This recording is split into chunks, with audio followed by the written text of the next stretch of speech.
അടുത്തിരിക്കുന്ന ഒരാളിന് ഷേക്കിന്റെ അടുത്ത് നിങ്ങളുടെ ഭാര്യയ്ക്കല്ല, മനസ്സിലാവില്ല. ദൈവം നിങ്ങൾ അനുഗ്രഹിക്കുന്ന ഒരു വാക്ക്.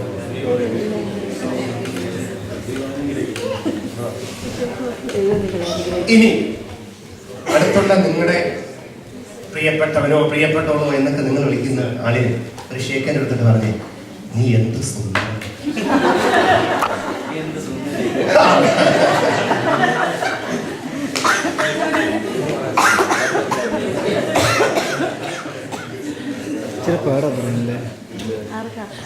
വൈഫ് സിറ്റി പോയി തന്റെ ഭർത്താവിനെ ഫോൺ വിളിച്ചു.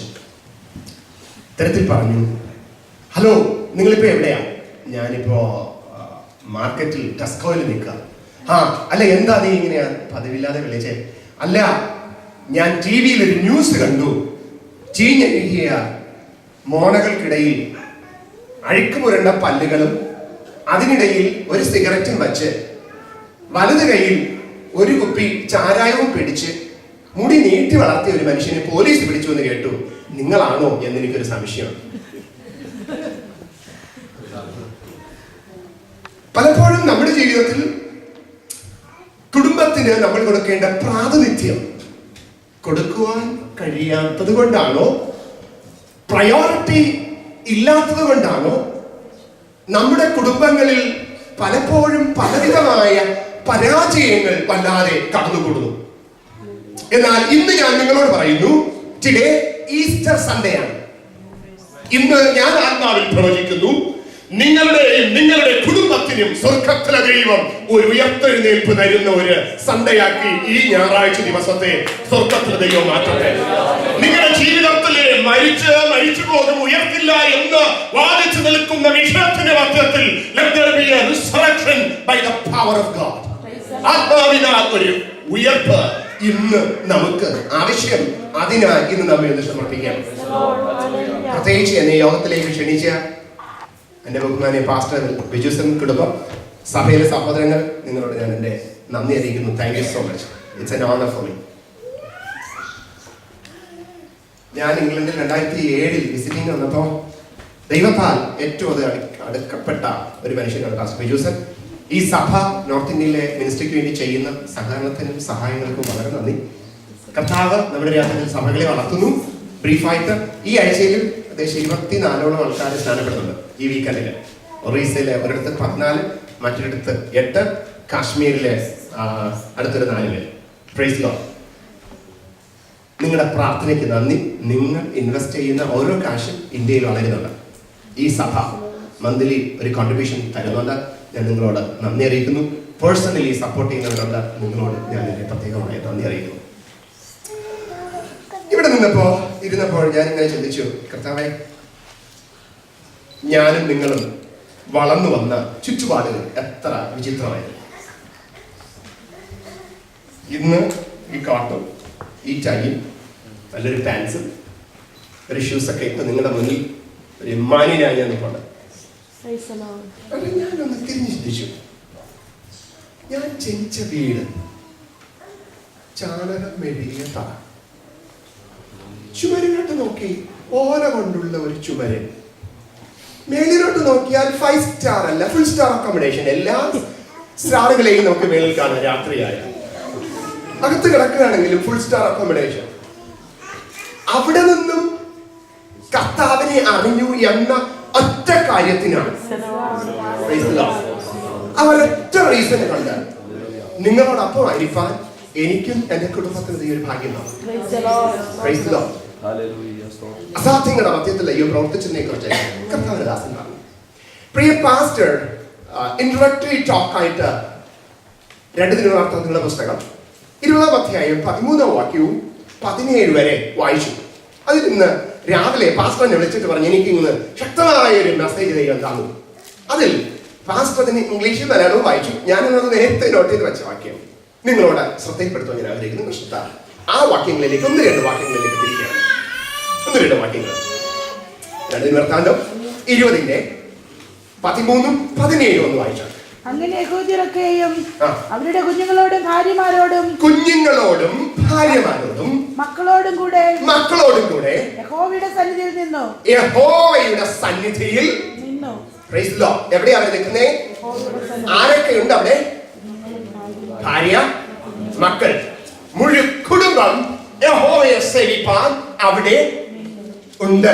അവർ അവിടെ നിന്നു. Praise the Lord. വായിച്ചാട്ടെ 17-ാം വാക്യം. ഈ പടയിൽ പൊരുതുവാൻ നിങ്ങൾക്ക് ആവശ്യമില്ല. യഹൂദയും യെരൂശലേമുമായുള്ളവരെ നിങ്ങൾ സ്ഥിരമായി നിന്ന്. ഇന്ന് പാസ്റ്റർ എന്നെ ഒന്നുകൂടെ അത് നോട്ട് ചെയ്യിച്ചു. നിങ്ങൾ അതിന്റെ ഇംഗ്ലീഷ് വാക്യം ഒന്ന് വായിച്ചാട്ടെ. NIV-യിലോ NIV ആണ്.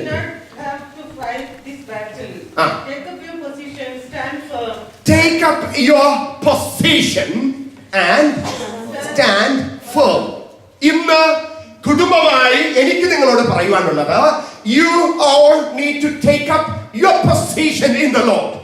കർത്താവിൽ, കുടുംബത്തിൽ ദൈവം നിങ്ങളെ എങ്ങനെ ആക്കി വച്ചിരിക്കുന്നു, ആ പൊസിഷൻ എന്ന് നിങ്ങളൊന്ന് അറിയണം. Praise the Lord. Position yourself to possess by the Lord. കർത്താവിനാൽ പിടിക്കപ്പെടുവാൻ നിങ്ങൾ ദൈവ സന്നിധിയിൽ നിങ്ങളെ തന്നെ ഇന്നൊന്ന് പൊസിഷൻ ചെയ്യണം. Praise the Lord.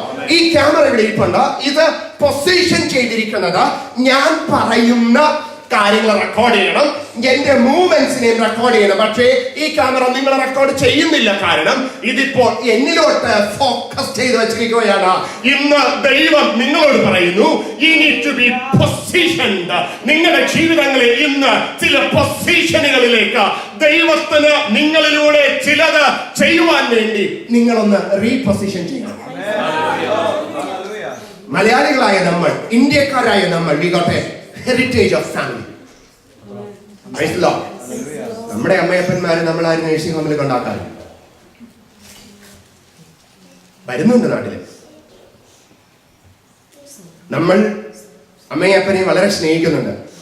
അമ്മയപ്പൻ താമസിക്കുന്നിടത്ത് നമുക്ക് ഏത് സമയത്തും ഓടിച്ചില്ല, അല്ലെ? ഇവിടെയാണെങ്കിലോ നേരത്തെ വിളിക്കണം, അപ്പോയിന്റ്മെന്റ് എടുക്കണം. അപ്പോയിന്റ്മെന്റ് പലതും ഡിസപ്പോയിന്റ്മെന്റ് ആകും. ഫാമിലികളെല്ലാം ഡിവൈഡ് ചെയ്തു പോകും. പക്ഷേ മലയാളികളായ നമ്മളും ഇപ്പോൾ ഇംഗ്ലീഷുകാരെ കാണും ഗതി കേടായിപ്പോയി. എവിടെയൊക്കെയോ നമുക്ക് പരാജയങ്ങൾ വന്നുപോയി. നമ്മൾ എന്തിന്റെയൊക്കെയോ പുറകെ ഓടിപ്പോകുന്നവരായി തീർന്നു പോയി.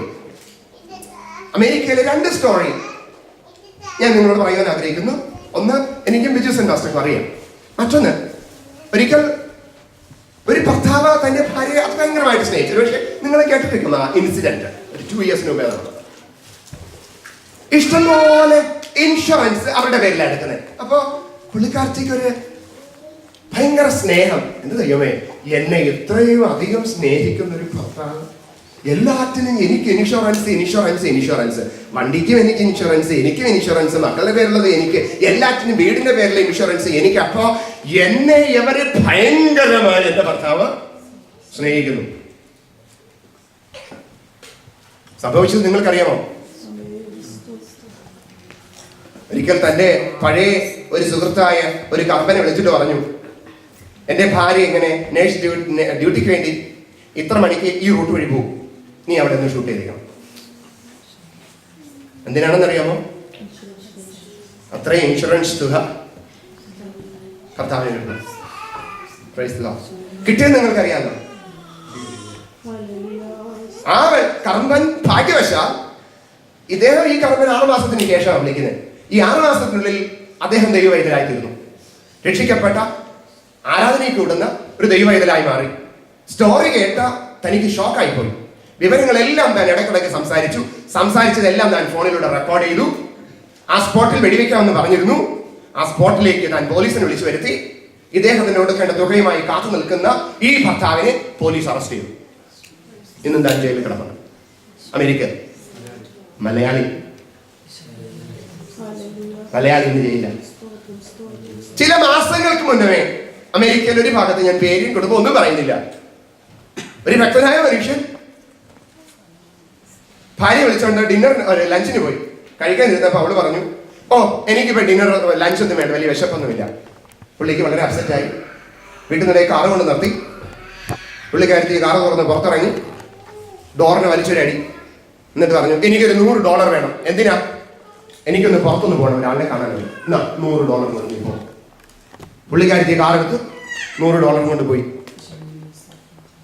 പുള്ളിക്കാരൻ്റെ ഒരു ചിന്ത, വീട്ടിൽ ആരുമില്ല, ഒരു മോനെ ഉള്ളൂ, അവൻ സ്കൂളിൽ പോയി. എന്തിനാ ഇപ്പൊ വീട്ടിൽ കയറുന്നേ? ചർച്ചിലെ സെക്രട്ടറി വീട്ടിൽ പോവാം. നേരെ ചർച്ച് സെക്രട്ടറി വീട്ടിലോട്ട് പോയി.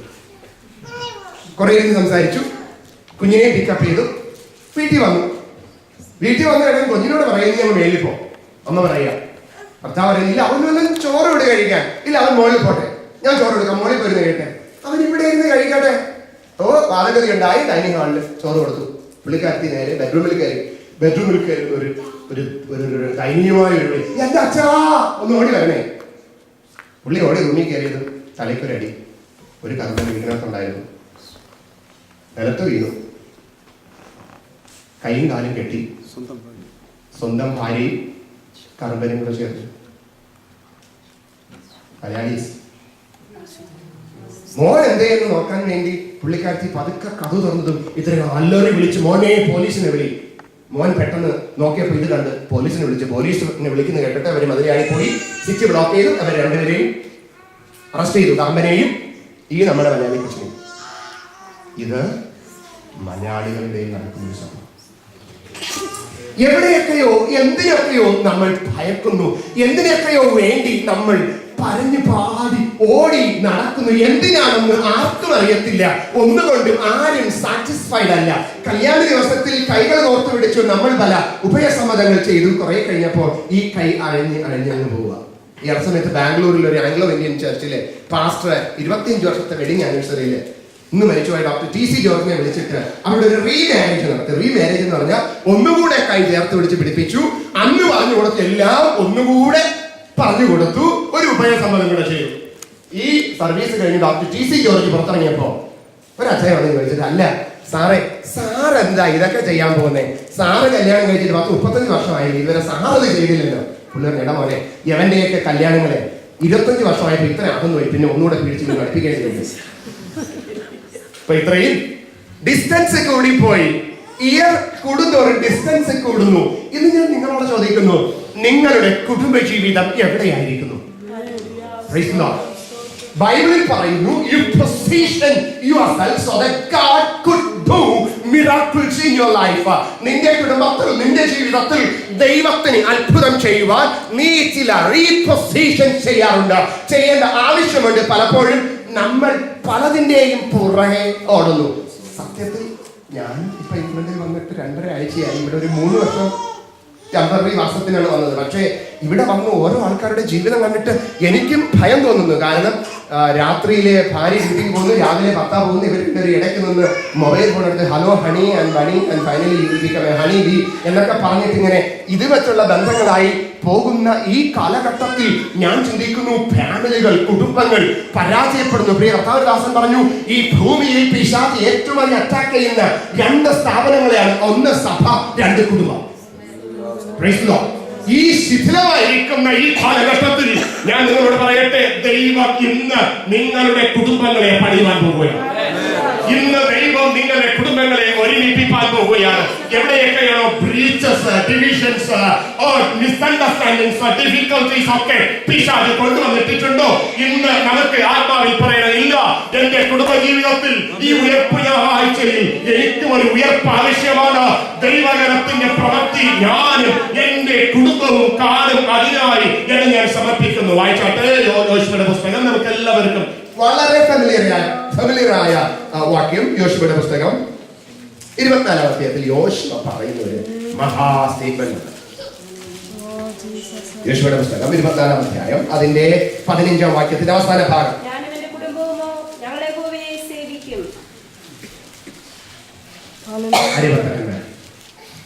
നിങ്ങളുടെ ഭാര്യയുടെ കൈകളിൽ പിടിച്ചിട്ടൊന്ന് പറഞ്ഞേ ആ വാക്യം.